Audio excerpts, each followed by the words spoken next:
Assalamualaikum, this is Maroof Khan. Welcome back to another video. I hope you all are doing well. So इस video में हम लोग chapter number 2nd year का chapter number 15 homeostasis के detail answers करेंगे. Question number 1 करेंगे इस video में. देन इंशाल्लाह हम नेक्स्ट वीडियो में क्वेश्चन नंबर 2 एंड 3 करेंगे. इस चैप्टर का स्टार्ट ही लॉन्ग क्वेश्चन आंसर से किया है. देन इंशाल्लाह मैं आपको शॉर्ट क्वेश्चन आंसर्स करवाऊंगी और हम एक्सरसाइज के एमसीक्यूज भी आज या कल में इंशाल्लाह कर लेंगे. Explain the detail structure of nephron with label diagram. Diagram के साथ आपको स्ट्रक्चर ऑफ नेफ्रॉन को एक्सप्लेन करना है. ये है स्ट्रक्चर ऑफ नेफ्रॉन और इसकी आपको डायग्राम की प्रैक्टिस करनी होगी. ये आपकी न्यू बुक है बट फिर भी लास्ट ईयर में भी नेफ्रॉन की डायग्राम के साथ उसका स्ट्रक्चर पूछते थे. सो ये डायग्राम की प्रैक्टिस आपको मस्ट करनी है. आखिर नेफ्रॉन होता क्या है? नेफ्रॉन स्ट्रक्चरल और फंक्शनल यूनिट है किडनी का. हर किडनी में मिलियन ऑफ नेफ्रॉन्स प्रेजेंट होते हैं और इसी की वजह से फिल्ट्रेशन हो रही होती है. किडनी का जो स्ट्रक्चरल और फंक्शनल यूनिट है वो नेफ्रॉन और इसी की वजह से फिल्ट्रेशन हो रही होती है. इसमें आपको पता होना चाहिए कि मेल्फिजियन बॉडी क्या होती है, लूप ऑफ हेनली क्या होते हैं, डिस्टल कन्वोल्यूटेड डक्ट क्या होते हैं, कलेक्टिंग डक्ट क्या. पहले हम डायग्राम से समझ लेते हैं. आपको पता होना चाहिए कि मेल्फिजियन बॉडी कहलाती है. ये लाई होती है कॉर्टेक्स ऑफ किडनी में. किडनी का एक कॉर्टेक्स होता है, मेड्यूला होता है. कॉर्टेक्स अपर रीजन होता है और मेड्यूला इनर रीजन. अब मेल्फिजियन बॉडी होती है कॉर्टेक्स ऑफ किडनी में लाई करती है और कंपोज करती है टू इसके पास थिंग्स होती हैं. लाइक हम ये कहते हैं कि ये कंपोज करती है कप लाइक बोमेंस कैप्सूल. एक कैप्सूल होता है जो कहते हैं ये पूरा ये चांद की तरीके का होता है, आप ये देख सकते हैं. और इनसाइड दिस कप एक dense network of capillaries present होती हैं जिसको हम कहते हैं ग्लोमेरुलस. और ये ग्लोमेरुलस बिल्कुल एक डेंस लाइक कैपिलरीज है.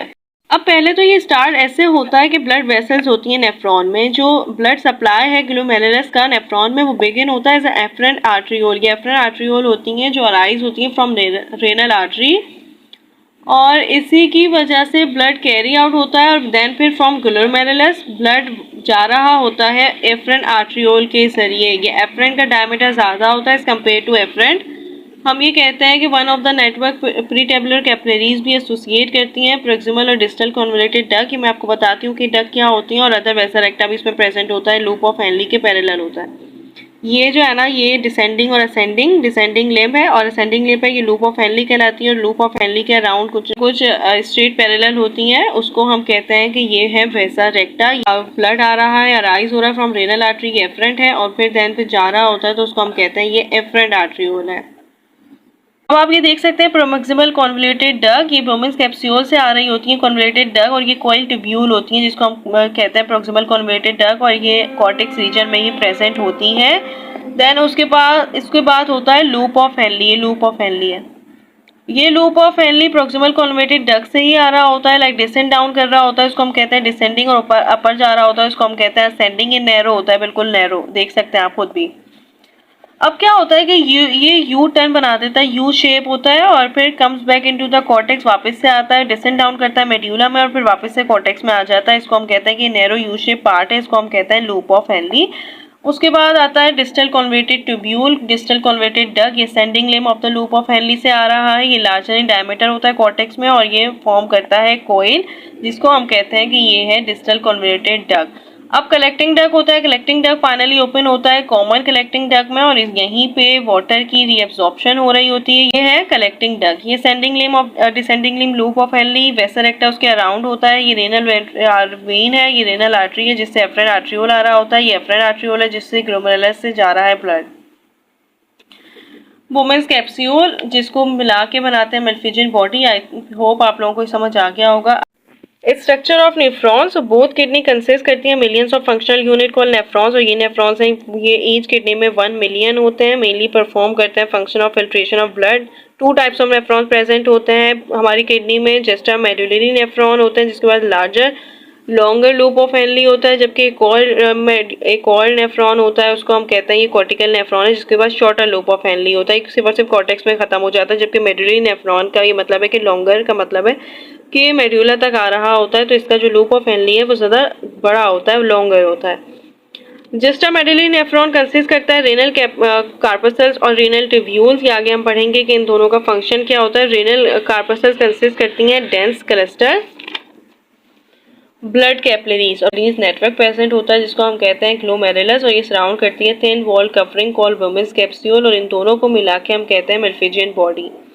ग्लोमेरुलस एक बॉल लाइक स्ट्रक्चर है जो राइज होता है फ्रॉम द एफरेंट आर्ट्रियोल और हाई वॉल्यूम और प्रेशर ऑफ ब्लड फैसिलिटेट करता है ultra filtration in this region. इसी रीजन में अल्ट्रा फिल्ट्रेशन हो रही होती है ब्लड की। ग्लोमेरुलस कैप्सूल के पास कुछ कैपिलरीज होती है। मैंने कहा था ना डेंस नेटवर्क ऑफ कैपिलरीज है, तो कैपिलरीज होती हैं जिनके पास पोर्स होते हैं 17 नैनोमीटर इन डायमीटर। ये इनका मतलब है नैनोमीटर, नैनोमीटर होता है -9। सो ये कैपिलरीज होती है जो प्रिवेंट करती है कि लार्ज मॉलिक्यूल्स ऑफ प्रोटीन है ना वो हमारे यूरिन में ना जा सकें। वो ब्लड को फिल्ट्रेट तो कर रही होती हैं लेकिन प्रिवेंट करती हैं कि large molecules of blood cells to pass through it. और इसके पास कुछ स्पेशलाइज्ड सेल्स होते हैं, इसको याद रखिएगा, ये एमसीक्यूज में आ सकता है कि पोडोसाइट्स एक स्पेशल सेल्स होते हैं जो रैप होते हैं अराउंड ब्लड कैपिलरीज और इसी की वजह से स्मॉल ओपनिंग होती है और इसी की वजह से ये एक्टिव रोल प्ले करता है कि प्रिवेंट करता है प्लाज्मा प्रोटीन को कि वो एंटर हो सके यूरिनरी फिल्ट्रेशन में, कि आपके यूरिन में जो बड़ी प्रोटीन है वो ना जा सके इसी की वजह से, क्योंकि इसके पास स्मॉल ओपनिंग होती है। अब क्या है कि all the glomerulus capillaries fuse होती हैं to form the efferent arteriole और इसकी वजह से ब्लड आगे जा रहा होता है ग्लोमेरुलस से। ये एक्सेस करती है मल्फिजन बॉडी। वुमेन्स कैप्सूल के पास दूसरा पार्ट भी होता है, ये एक्सटेंड करता है फ्रॉम और रेनल ट्यूब्यूल्स इसमें आ जाते हैं। ट्यूब्यूल्स दो तरीके के होते हैं, प्रोक्सिमल कन्वर्टेड ट्यूब्यूल और एक और होता है डिस्टल कन्वर्टेड ट्यूब्यूल। दोनों का फंक्शन क्या होता है? तो जो प्रोक्सिमल कन्वर्टेड ट्यूब्यूल है इसका फंक्शन होता है कि most of the essential compound like glucose, amino acid, electrolytes, इसमें NaCl आ जाता है। तो वो इलेक्ट्रोलाइट्स वाटर सारे के सारे रीअब्सॉर्ब हो रहे होते हैं इस रीजन में। Proximal convoluted tubule run down towards the renal pyramid of medulla to become descending limbs, जिसको हम कहते हैं लूप ऑफ हेनली। ये नीचे जा रहा होता है मेड्यूला की तरफ।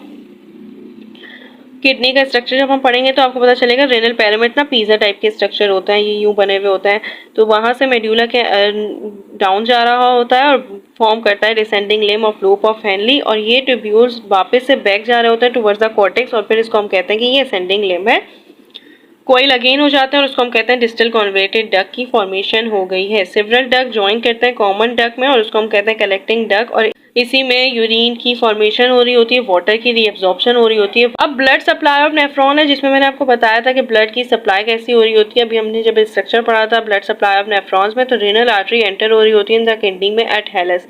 हेलस या हाइलस या आपकी मर्जी आप कैसे बोलें। और हेलस वो स्ट्रक्चर होता है जहाँ से आर्टरीज या फिर वीन्स लीव कर रही होती है किडनी को एट द साइड, उसको हम कहते हैं वो साइट है हेलस जहाँ पे आर्टरीज और वीन्स लीव कर रही होती है, ये एंटर हो रही होती है किडनी में।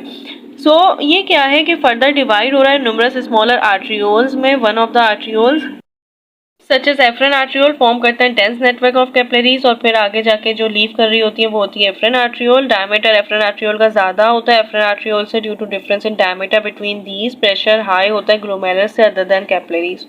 कोई भी कैपिलरीज होंगी, लूप ऑफ हेनली में भी तो रेज़ा रेक्टा होता है। सबसे ज़्यादा जो ब्लड प्रेशर होता है वो हाई होता है ग्लोमेरुलस में, एफरेन आर्ट्रियोल में। अब क्या है कि जो एफरेन आर्ट्रियोल है ये एक्सटेंड होता है डाउन एंड फॉर्म करता है नेटवर्क ऑफ कैपिलरीज जिसको हम कहते हैं पेरिट्यूबुलर कैपिलरीज और करता है बोथ पीसीटी को टीसीटी को। प्रोक्सिमल कन्वर्टेड डक्ट को भी सराउंड कर रहा होता है और डिस्टल कन्वर्टेड डक्ट को भी सराउंड कर रहा होता है। यही कैपिलरीज होती है जो एफरेन आर्ट्रियोल से आई हैं। अब क्या होता है कि ये जो कैपिलरीज है इनका क्या फंक्शन होता है, ये प्रोवाइड करता है न्यूट्रिएंट्स और ऑक्सीजन टू रेनल कॉर्टेक्स और ये मूव डाउन करता है along with the loop of Henle और गिव ब्रांचेस जो आगे जाके कनेक्ट हो रही होती हैं renal veins in the region of medulla. ये मैं अभी आपको दिखा भी देती हूँ। इस कॉम्प्लेक्स नेटवर्क ऑफ कैपिलरीज को हम कहते हैं वेसा रेक्टा, क्योंकि क्या हुआ कि प्रोक्सिमल से आगे जाके प्रोक्सिमल से निकल रही थी loop of Henley. Loop of Henley थी और उसमें ही कुछ ना कुछ ब्लड कैपिलरीज थी, नेटवर्क ऑफ कैपिलरीज थी, उसको हमने वेसा रेक्टा का नाम दिया था। तो ये वेसा रेक्टा ही है जो प्रोवाइड करता है न्यूट्रिएंट्स और oxygen to renal cortex. Downward जा रही होती है लूप ऑफ हेनली से और ब्रांचेस निकल रही होती हैं। तो ये after passing through vasa recta blood flow करता है थ्रू पेरिट्यूबुलर कैपिलरीज और एंटर होता है रेनल वीन में to join venous circulation and leaves the kidney. ये होता है स्ट्रक्चर ऑफ नेफ्रॉन, उसमें कलेक्टिंग डक्ट भी आ जाता है। और हम ये कह सकते हैं कि जब भी ब्लड पास होता है वेसल रेक्टा से ब्लड फ्लो करता है थ्रू पेरिट्यूबुलर कैपिलरीज और देन फिर पेरिट्यूबुलर से कन्वलेटेड में जाता है लाइक डिस्टल कन्वलेटेड डक्ट में जाता है, एंटर होता है रेनल वीन में और टू जॉइन वीनस सर्कुलेशन। और आपको पता होगा ना कि वीन्स वो ब्लड वेसल्स होती हैं जो ब्लड को लेके आ रही होती हैं टुवर्ड्स द हार्ट और आर्टरीज वो होती हैं, वो arteries are the blood vessels which carry the blood away from the heart.